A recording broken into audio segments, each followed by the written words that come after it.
بزرگوں، بھائیوں اور بہنوں، سیدنا موسیٰ علیہ السلام کا واقعہ کچھ حصہ اس کا بیان ہوا ہے کہ جب وہ مدین سے اپنے گھر والوں کو لے کر واپس آئے تو راستے میں صحرائے سینا کے اندر کوہ طور کے قریب راستہ بھول گئے۔ رات اندھیری تھی، کوئی آگ جلانے کا بھی سامان ان کے پاس نہیں تھا، تو پریشان وہاں کھڑے تھے کہ دور سے انہیں ایک زبردست قسم کی آگ نظر آئی،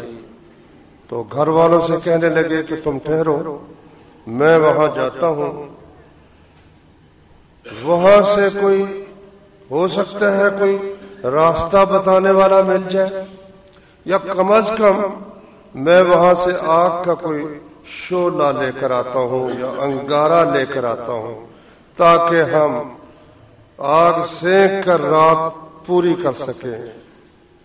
تو موسیٰ علیہ السلام جب وہاں گئے تو وہاں جا کر دیکھا تو ایک جھاڑی کے ایک درخت کے اندر آگ لگی ہوئی ہے،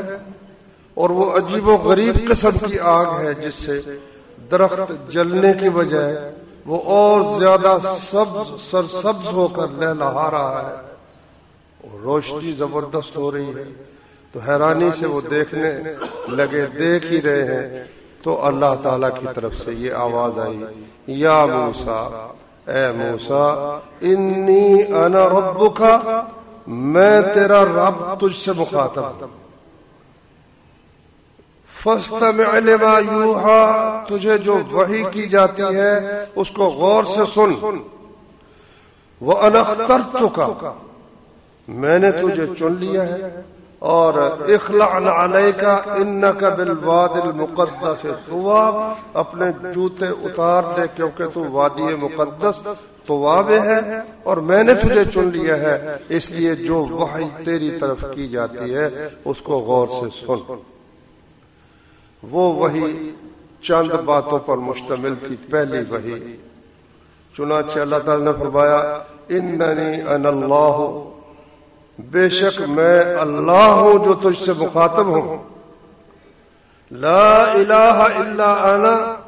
میرے سوا کوئی عبادت کا حق نہیں رکھتا، عبادت کے قابل نہیں ہے،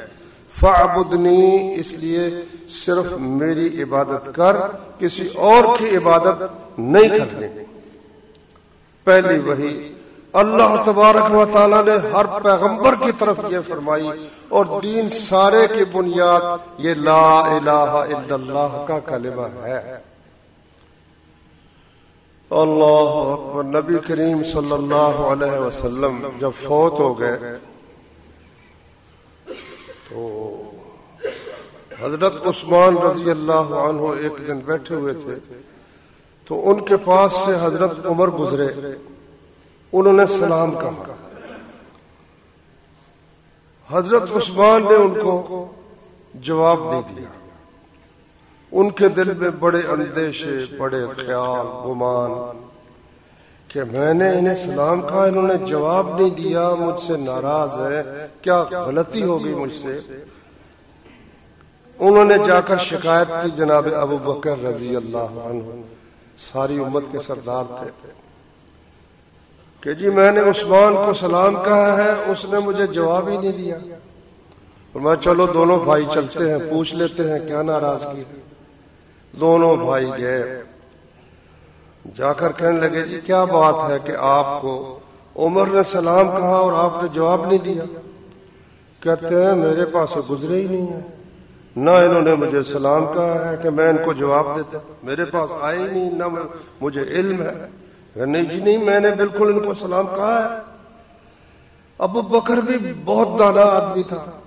کہنے لگے معلوم ہوتا ہے کہ تم کسی سوچ میں تھے، کسی فکر میں تھے، تو یہ بتاؤ کہ کس فکر میں تھے؟ کہنے لگے فکر اس بات کی میں تھا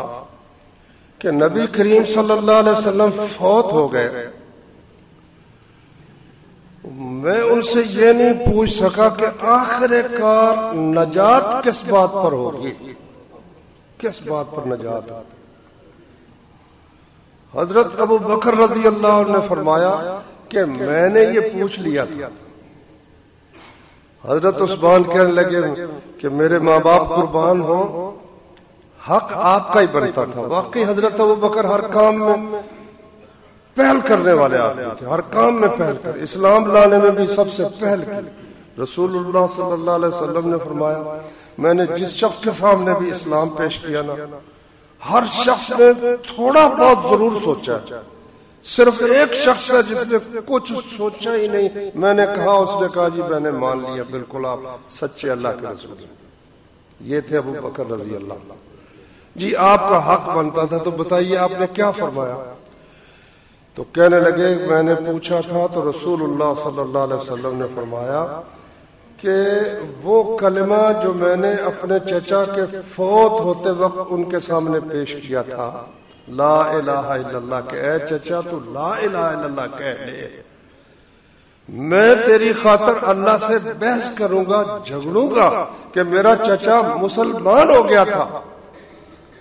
مگر چچے نے آخری لفظ جو کہا نا وہ یہ تھا، کہا کہ میں عبد المطلب کی ملت پر فوت ہوتا ہوں۔ اور مسلم شریف میں یہ الفاظ ہیں وَأَبَا أَن يَقُولَ لَا إِلَهَ إِلَّا اللَّهُ، اس نے لا الہ کہنے سے انکار کر دیا، کہنے لگا میں لا الہ نہیں کہتا۔ اچھا، اب کئی لوگ جو ہے نا، یہ صحیح مسلم کی حدیث ہے، کئی لوگ کہتے ہیں جی وہ ابو طالب مسلمان تھا کیونکہ اس نے کہا تھا کہ عبد المطلب کے دین پر مرتا ہوں، تو عبد المطلب تو ابراہیم علیہ السلام کے دین پر تھا نا، تو ابراہیم مسلمان تھا۔ یہ نہیں سوچتے کہ کعبے کے اندر 360 بتوں کی رکھوالی کون کرتا تھا؟ وہ یہی لوگ ہی تھے نا، نبی صلی اللہ علیہ وسلم کا خاندان اللہ نے سرداری عطا کی ہوئی تھی، سردار تھے عبد المطلب، تو اس لیے اب چلو یہ کہہ بھی لے کہ عبد المطلب کی ملت پر فوت ہوا، وہ مسلمان تھے یا کیا تھے، لیکن یہ حدیث کے الفاظ ہیں ابا ان یقول لا الہ الا اللہ، اس نے کہہ دیا کہ میں لا الہ نہیں کہتا، صاف انکار کر کے۔ تو بھائیو اس پر سارا دار و مدار ہے، لا الہ الا اللہ کہنے والا، صرف فرق ایک سمجھ لو اچھی طرح سے، وہ ضروری ہے۔ ایک لا الہ الا اللہ روزانہ ایک آدمی مثلا 10,000 دفعہ بھی اس کو پڑھتا رہے، لیکن جب مدد مانگنے کی ضرورت ہے تو پڑھے تو وہ کسی اور سے مانگنا شروع کر دے۔ ابو طالب نے جو لا الہ الا اللہ نہیں کہا وہ اس کا مطلب سمجھتا تھا، ہم اور آپ اس کا مطلب پوری طرح سے سمجھتے نہیں، اسی لیے وہ اقبال کہتا ہے نا، چمی گویم مسلمانم بلرزم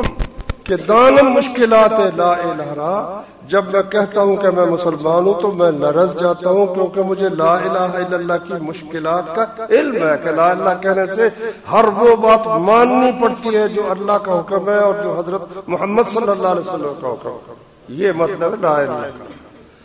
بہرحال جس نے خلوص دل سے کہہ دیا نا، اب وہ گناہ گار بھی اگر ہے لیکن اللہ کے دروازے پر قائم ہے، ادھر ادھر جھانکتا جگہ نہیں مارتا ہے، اخیر وہ اگر اپنے گناہوں کی وجہ سے جہنم میں چلا بھی گیا نا تو انشاءاللہ وہ سزا پا کر، اگر اللہ چاہے بغیر سزا کے بھی معاف کر سکتا ہے، نہ اگر اس کی مرضی ہو تو سزا دے کے بھی آخر میں جنت میں چلا جائے۔ اللہ کو 14واں پارے کی پہلی آیت پر آپ غور کریں، اللہ فرماتا ہے ربما یود الذین کفروا لو کانوا مسلمین، ایک وقت ہوگا کہ یہ جو کافر لوگ ہیں یہ تمنا کریں گے، خواہش کریں گے کاش ہم کسی درجے کے مسلمان ہوتے، کلمہ پڑھا تھا۔ یہ وہ وقت ہے جب کلمہ پڑھنے والے مسلمان آخر کار جنت سے، جہنم سے نکل کر جنت میں جائیں گے، تو پھر جنہوں نے کلمہ نہیں پڑھا وہ کہیں گے کاش کہ ہم بھی مسلمان ہوتے تو آخر کار ہم جہنم سے نکل جاتے۔ بہت بڑی نعمت ہے جو ہمیں بغیر کسی محنت کے، ماں باپ کے مسلمان ہونے کی وجہ سے ہمیں مفت میں اللہ نے یہ نعمت عطا کی۔ اس کے تقاضوں کو پورا کرنا اب یہ ہماری ذمہ داری ہے۔ تو بہر اللہ تعالیٰ نے ہر پیغمبر کو یہ وہی فرمائی کہ اننی انا اللہ، میں اللہ ہوں، لا الہ الا انا، میرے سوا کوئی عبادت کے لائق نہیں، فاعبدنی، میری عبادت کر۔ دوسری وحی وَأَقِمِ الصَّلَاةَ لِذِكْرِي، ساتھ دوسری وحی یہ فرمائی کہ میری ذکر، میری یاد کے لیے نماز قائم کر۔ قائم کر کا معنی عربی زبان میں ہوتا ہے اقمت القدح، کہ میں نے تیر کی لکڑی کو بالکل سیدھا کر دیا، تراش فراش کر کے نماز کو درست کر کے پڑھنا، یہ اقامت الصلاۃ ہے کہ نماز کو صحیح کر کے صحیح طریقے سے ادا کر۔ لے ذکری، اس کے دو معنی ہیں، ایک تو کہ مجھے یاد رکھنا ہے نا، میری یاد کے لیے، ذکر کا معنی یاد ہوتا ہے، میری یاد کے لیے اپنے خود ساختہ وظیفے کہ لفظ اللہ اللہ کہتے رہو یا کچھ اور کہتے رہو، نہیں، میری یاد کا جو طریقہ میں بتا رہا ہوں نا، میری یاد کے لیے نماز قائم کرو۔ کوئی کام کر رہے ہو، وقت ہو گیا ہے تو چھوڑ کر مسجد میں آ جاؤ۔ نبی کریم صلی اللہ علیہ وسلم نے فرمایا 7 آدمی ایسے ہیں جن کو اللہ تبارک و تعالیٰ اپنا سایہ عطا کرے گا، جس دن اس کے سائے کے سوا کوئی سایہ نہیں ہوگا۔ ان میں ایک وہ شخص ہے رجل قلبہ معلق بالمسجد، وہ آدمی جس کا دل مسجد کے ساتھ لٹکا ہوا ہے، جب نکلتا ہے تو پھر ادھر ہی دھیان ہوتا ہے، اور وقت ہوتا ہے تو پھر دوبارہ اللہ کے دربار میں حاضر ہو جاتا ہے۔ تو موسیٰ، دوسرا معنی اس کا یہ ہے کہ میری یاد کے وقت نماز قائم کر، اگر تجھے بھول جاتی ہے نماز یا تو سویا ہوا ہے، تو نبی کریم صلی اللہ علیہ وسلم نے فرمایا جس شخص کو نماز بھول جائے، کسی کام میں ایسا وہ مصروف ہوا ہے، مشغول ہے کہ خیال ہی نہیں رہا، نماز کا وقت گزر گیا یا سویا رہ گیا، تو نبی کریم صلی اللہ علیہ وسلم نے فرمایا کہ جب اس کو یاد آ جائے یا نیند سے جاگ آ جائے، اسی وقت اس کو پڑھ لے، اس کا کفارہ اور ہے ہی کوئی نہیں، بس اس کی نماز وقت پر ادا ہوئی، اس کا وقت ہی وہ ہے۔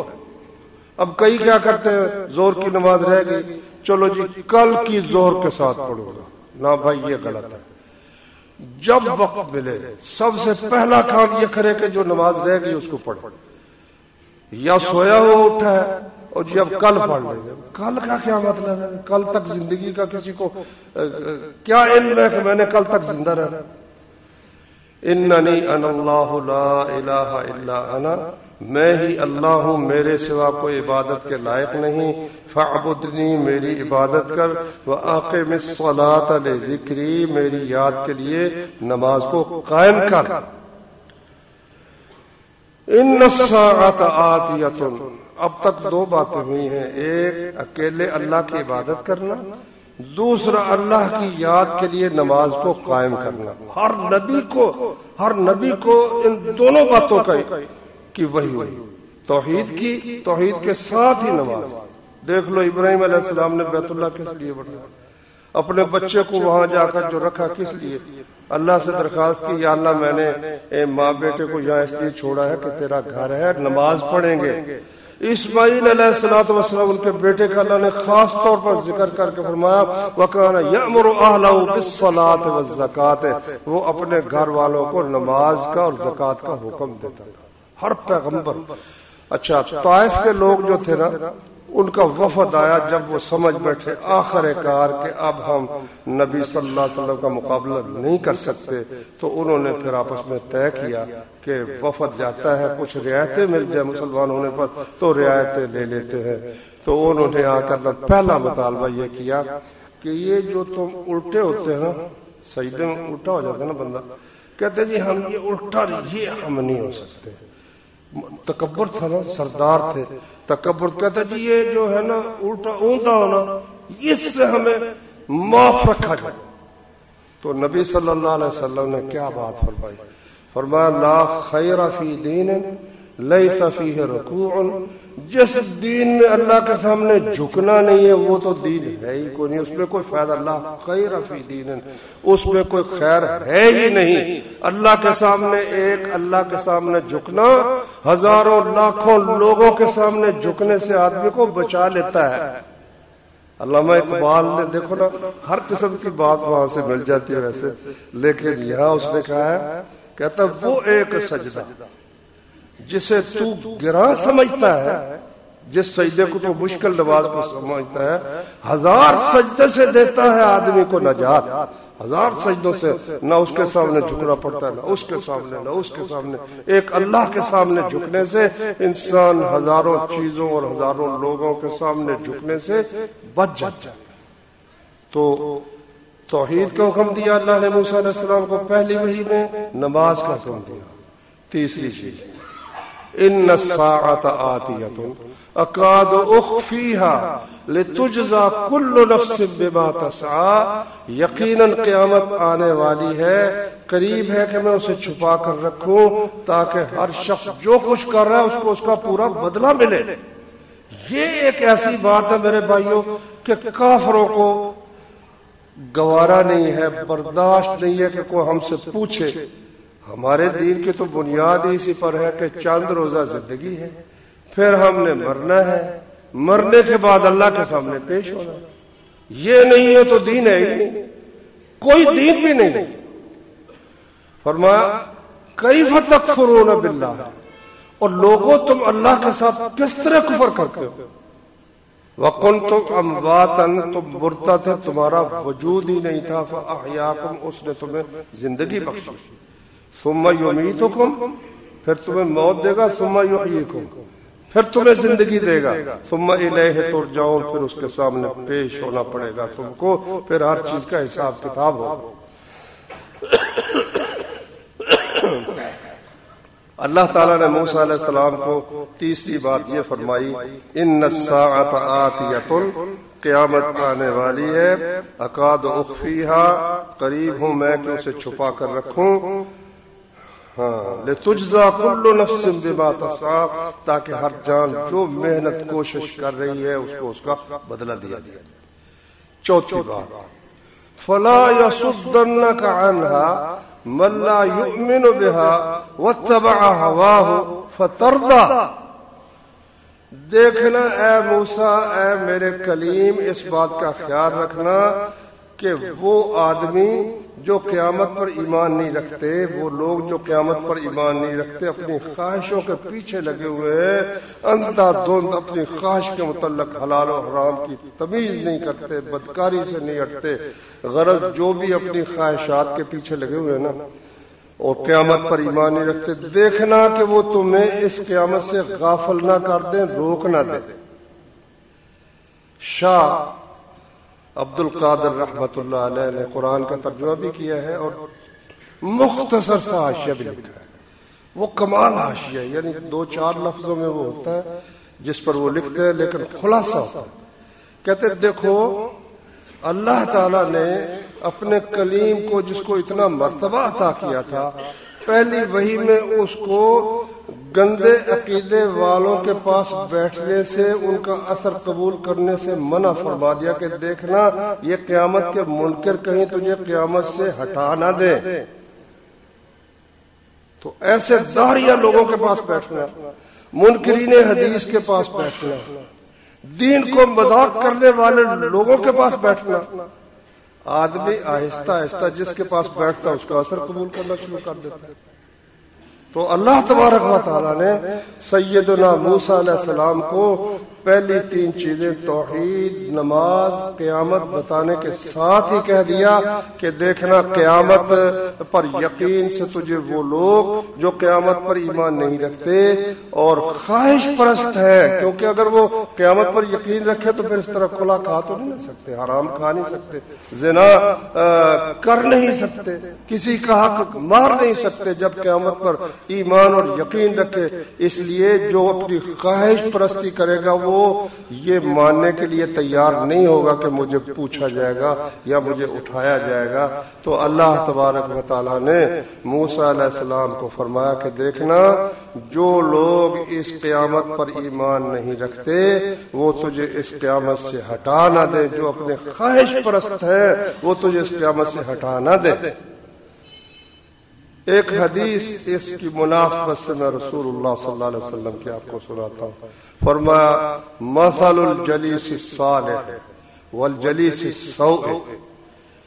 اچھے اور نیک ہم نشین جس کے پاس آدمی جا کر بیٹھتا ہے کبھی بات چیت کرنے کے لیے, اچھا ایک ہم نشین ہے ایک برا ہم نشین ہے. ان کی مثال اس طرح ہے کا حامل المسک ونافخ القیر. ایک وہ شخص ہے جس کے پاس کستوری ہے اور وہ کستوری فروخت کرتا ہے,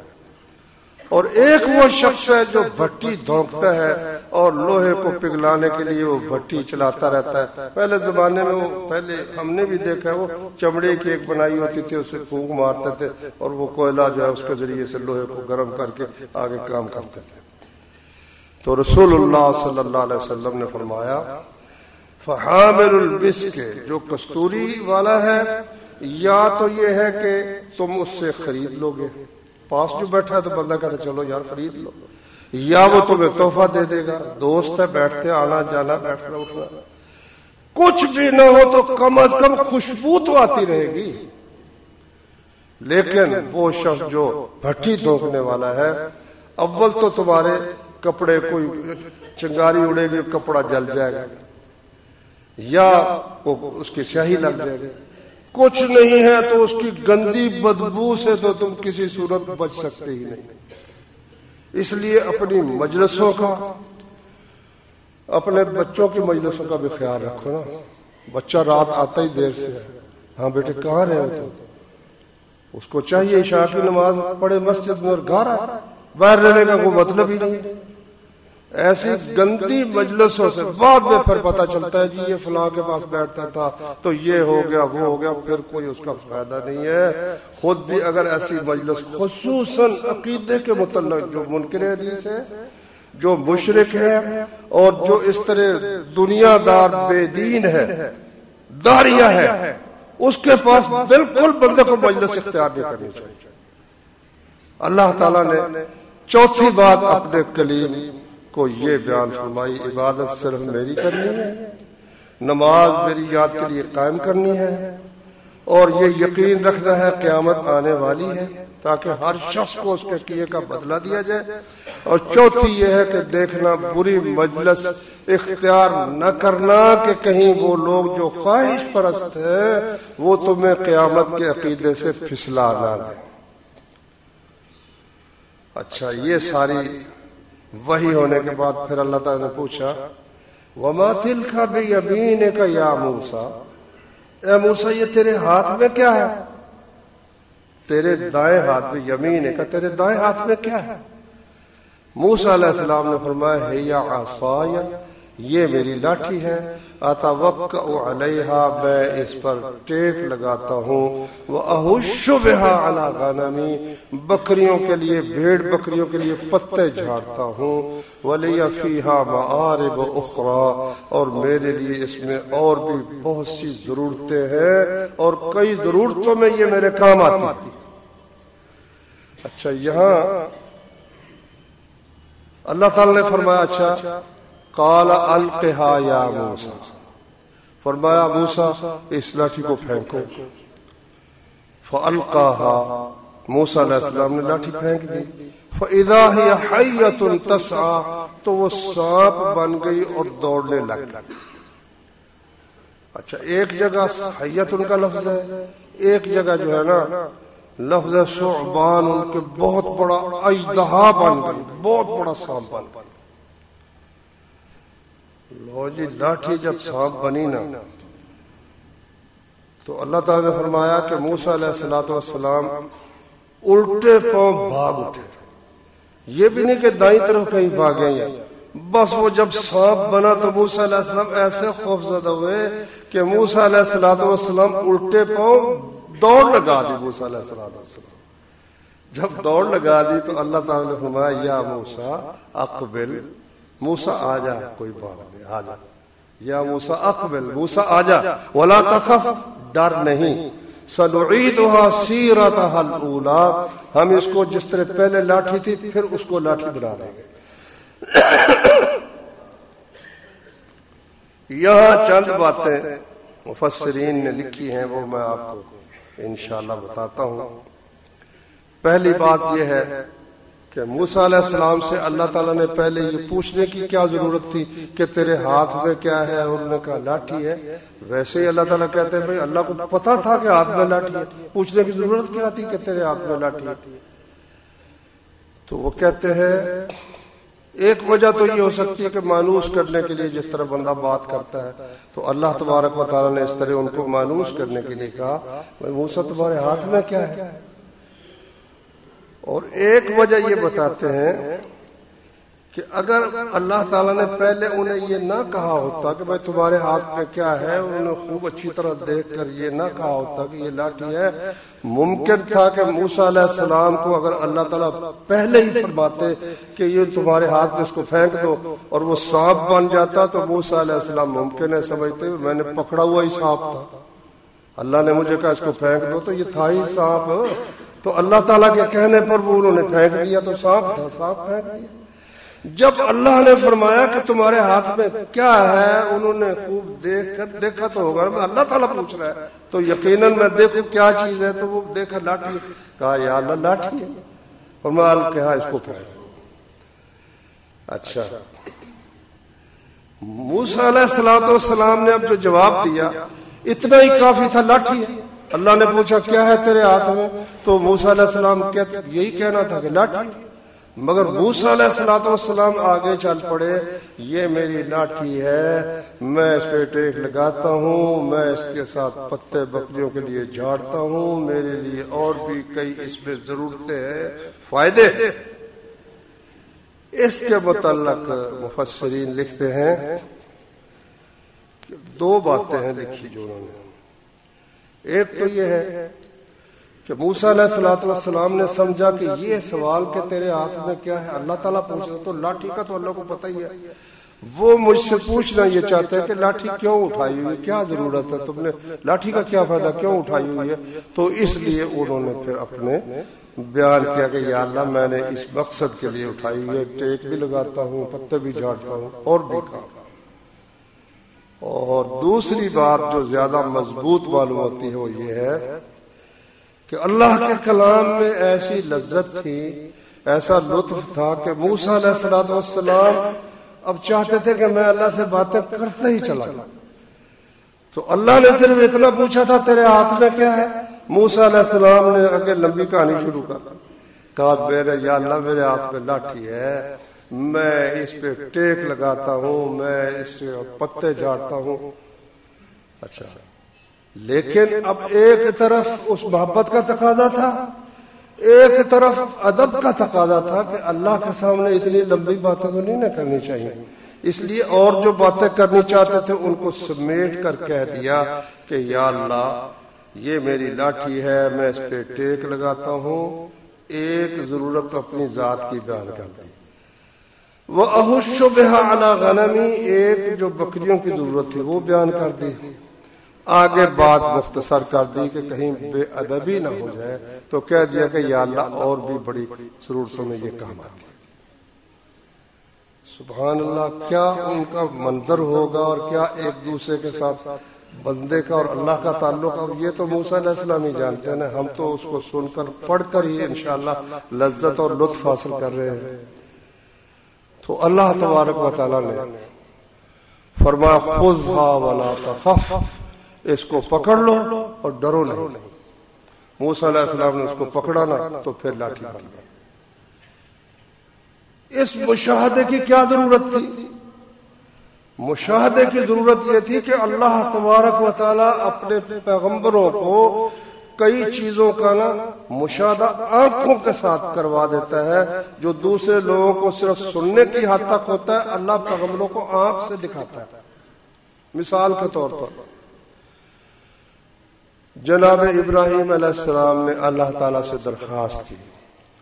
رب ارنی کیف تحیی الموتى، اے میرے رب تو مجھے دکھا تو مردوں کو کس طرح زندہ کرتا ہے۔ اللہ نے کیا فرمایا؟ اولم تؤمن، ابراہیم تو ایمان نہیں رکھتا، یقین نہیں تجھے کہ میں مردوں کو زندہ کروں گا؟ قال بلا، کہا کیوں نہیں یا اللہ، میرا یقین ہے، ولکن لیطمئن قلبی، لیکن اس لیے کہ میرے دل کو اطمینان ہو جائے۔ آنکھوں سے دیکھنا کچھ اور چیز ہے، کان سے سننا اور چیز ہے۔ تو اللہ نے فرمایا اچھا 4 پرندے لے لے، ان کو کاٹ کر ٹکڑے کر دے، اور جتنے پہاڑ ہیں نا، جتنے پہاڑ ہیں ان پر ان کا تھوڑا تھوڑا رکھ دے، اور پھر ان کو بلا تو سب دوڑتے ہوئے تیرے پاس زندہ ہو کر آ جائیں گے۔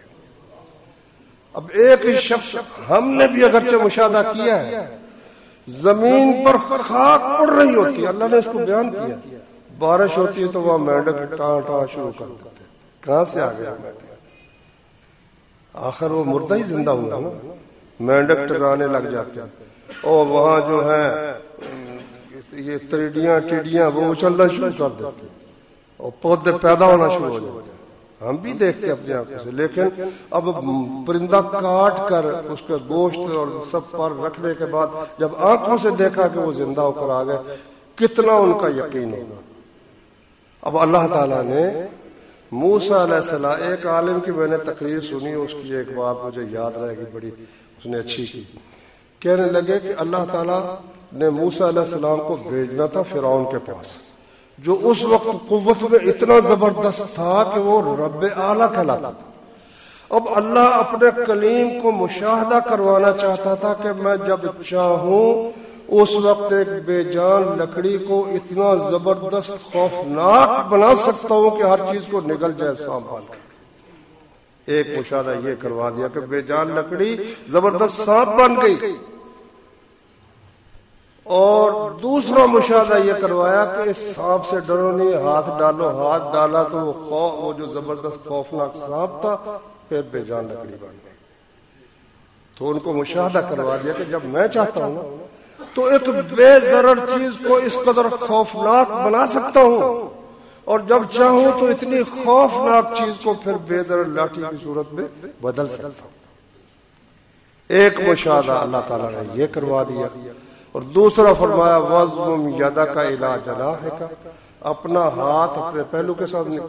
ساتھ لگاؤ اور اس کو نکالو تو وہ بالکل سفید روشن چمکے گا، من غیر سوء، یہ نہیں کہ بیمار ہوگا، نہیں، بیماری کی وجہ ویسے روشن ہو جائے گا۔ آیتن اخری، یہ 2 نشانیاں ہیں۔ وَضْمُمْ إِلَيْكَ جَنَاحَكَ مِنَ الرَّهْبِ، سورہ قصص میں اللہ نے بیان فرمایا کہ دشمن کے پاس بھیجنے لگے تھے، اب خوف تو آ ہی جاتا ہے، انسان خوف زدہ ہو جاتا ہے۔ اللہ نے فرمایا کہ جب تجھے خوف محسوس ہو تو اپنا بازو پہلو کے ساتھ چمٹا لے، خوف دور ہو جائے گا۔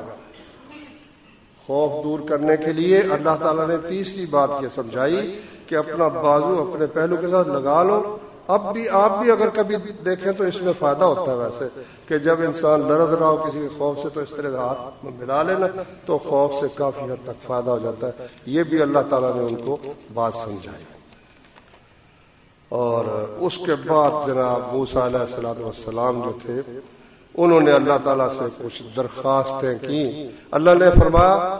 یہ 2 معجزے ہیں، فَذَلِكَ بُرْهَانَانِ مِن رَبِّكَ، یہ 2 معجزے ہیں تیرے رب کی طرف سے، اِلَىٰ فِرْعَوْنَ وَمَلَئِهِ، فرعون اور اس کے سرداروں کی طرف، وہاں جاؤ اور ان کو جا کر توحید کی دعوت بھی دو، اور ان سے یہ بھی کہو کہ بنی اسرائیل کو سزا دینا چھوڑ دے اور انہیں میرے ساتھ بھیج دے، ان کو آزادی دے دے۔ یہ اللہ تعالیٰ نے ان کے ذمے یہ فریضہ لگا دیا کہ اب جاؤ، یہ 2 نشانیاں ہیں، اور جا کر فرعون کو دعوت دو توحید کی بھی، اور اس کے ساتھ بنی اسرائیل۔ سبحانک اللہم وبحمدک، اشہد ان لا الہ الا انت، استغفرک واتوب الیک۔